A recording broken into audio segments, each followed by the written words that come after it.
Hello বিয়াস, আসসালামু আলাইকুম, welcome back to my channel.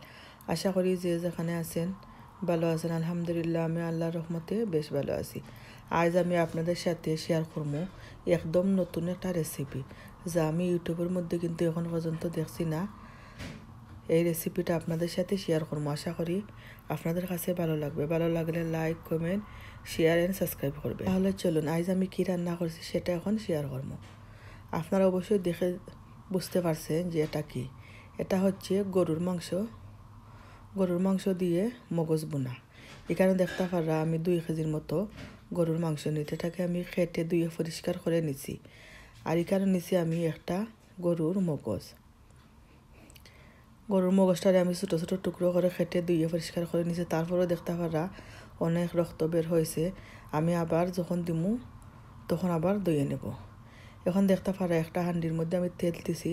তেলের পরিমাণটা কিন্তু একটু বেশিও দিছি। তেলের পরিমাণটা বেশি দিয়া দেখতে পারা আমি ডালচিনি, এলাচ, তেজপাতা একটা স্টার দিছি। দিয়ে আমি রসুন কুচি দিছি। রসুন কুচিটা যখন ব্রাউন কালার হয়ে গেছে তাই এখন আমি দিলাম পেঁয়াজ কুচি দিয়ে আমি একটু লাড়াচাড়া করলাম।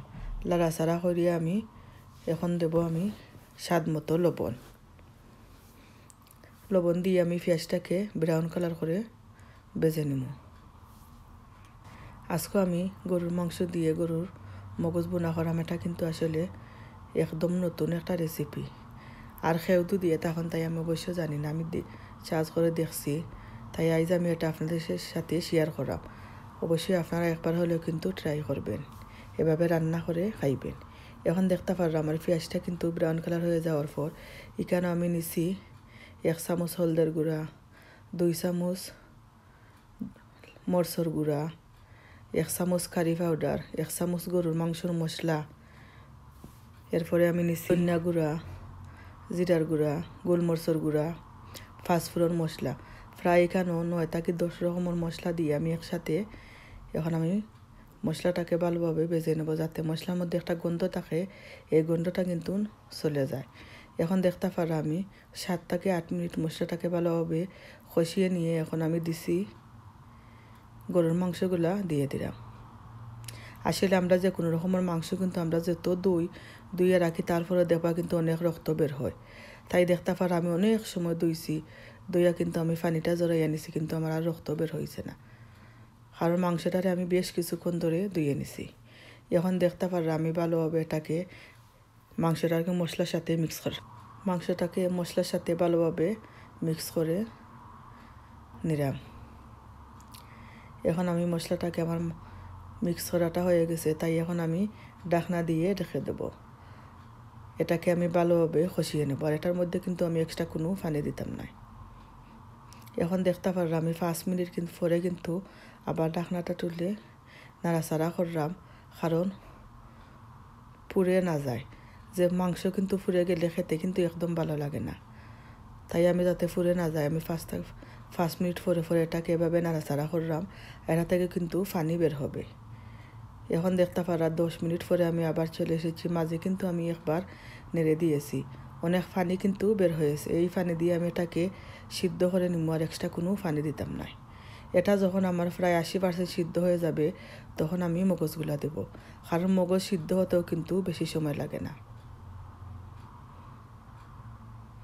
এখন দেখতে পারা আমি আমার মাংসটা যখন সিদ্ধ হয়ে গেছে 90%, তখন আমি মগজগুলাকে আমি ছোটো ছোটো টুকরো করে রেখেছিলাম এখন কিন্তু দিয়ে দিচ্ছি। তাই মগজটা কিন্তু ভেঙে যাবে না। দিয়ে এখন আমি এটাকে ভালোভাবে মাংসের সাথে মিক্স করে নিব।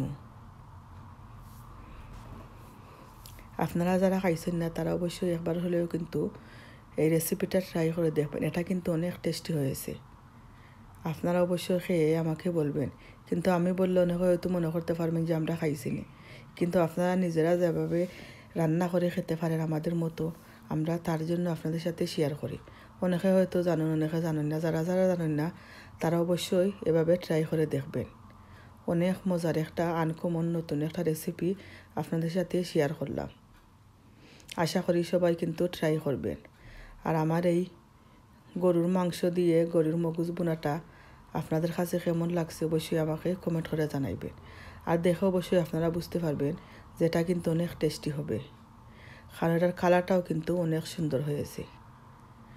আর মগজটা কিন্তু এভাবে ছোটো ছোটো টুকরো করে কেটে দিলে কিন্তু ভেঙে যাবে না। আর এটা কিন্তু সিদ্ধ হতেও মগজটা বেশি সময় লাগে না, 10 থেকে 15 মিনিটের মতো গ্যাসটাকে একটু লো হিটে রান্না করলে কিন্তু সিদ্ধ হয়ে যাবে। আজকের আমার এই রেসিপিটা আপনাদের কাছে ভালো লাগলে অবশ্যই প্লিজ আমার ফুল ভিডিওটা দেখবেন, ফ্রেন্ড অ্যান্ড ফ্যামিলির সাথে শেয়ার করবেন। আর যারা যারা এখন আমার চ্যানেলটাকে সাবস্ক্রাইব করছেন না, প্লিজ আমার চ্যানেলটাকে সাবস্ক্রাইব করবা। যারা যারা করছেন তাদের সবাইকে কিন্তু অসংখ্য ধন্যবাদ। আমি আসলে অনেক সময় মাংসের মধ্যে যে গরম মশলাগুলো দেই, বেশি অংশে আমি গরম মশলাগুলো কিন্তু তুলে ফেলে দেই, কারণ দেখবা যে আমরা খাইতে সময় কিন্তু এগুলো খামরের মধ্যে ফেললে কিন্তু ভালো লাগে না, এর জন্য আমি তুলে ফেলে দেই। দেখতে পারো আমি তেজপাতা, দালচিনি, এলাচ আমি এগুলো অনেকটাই ফেলে দিয়েছি, কারণ যখন এটা দিছি তেলের মধ্যে তখন তো কিন্তু সব গন্ধটাও কিন্তু মশলার মধ্যে ঢুকে গেছে, এর জন্য ফেলে দিলে কিন্তু কোনো সমস্যা নাই। এখন দেখতে পারো আমার তরকারি রান্নাটা কিন্তু হয়ে গেছে, তাই আমি নামিয়ে নেব। কেউ কিন্তু লাইক দিতে ভুলবেন না, ভালো লাগলে অবশ্যই একটা লাইক করবেন। এখন দেখতে পারো কেমন হয়েছে। আজকের মতো এখন আমি বিদায় নিচ্ছি, অবশ্যই আপনারা ট্রাই করে দেখবেন, কমেন্ট করবেন, লাইক করবেন, শেয়ার করবেন। সবাই ভালো থাকুন। আল্লাহ হাফিজ, আসসালামু আলাইকুম।